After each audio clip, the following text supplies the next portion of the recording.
خلیل اللہ کیسے بنا جائے؟ آج میں آپ کو بتاؤں گی کہ خلیل اللہ کا دوست کیسے بنا جاتا ہے۔ ہم اپنے مقصد پر نظر رکھ کر فضولیات سے بچ کر ہی اللہ کو دوست بنا سکتے ہیں۔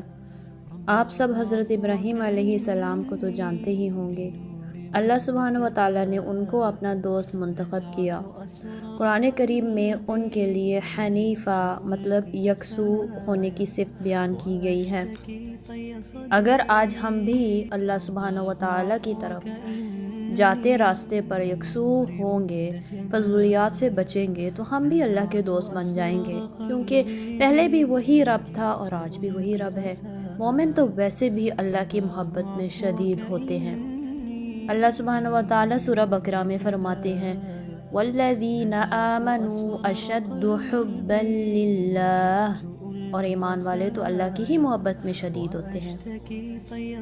تو اپنے آپ کو یکسو کر کے اللہ سبحانہ و تعالیٰ کی طرف جاتے راستے کو حسین بنائیں، دوسروں کی زندگی سے نکل کر اللہ کو اپنی حیات بنائیں۔ اللہم انی اسألک حبک، اے اللہ میں تجھ سے تیری محبت کا سوال کرتا ہوں۔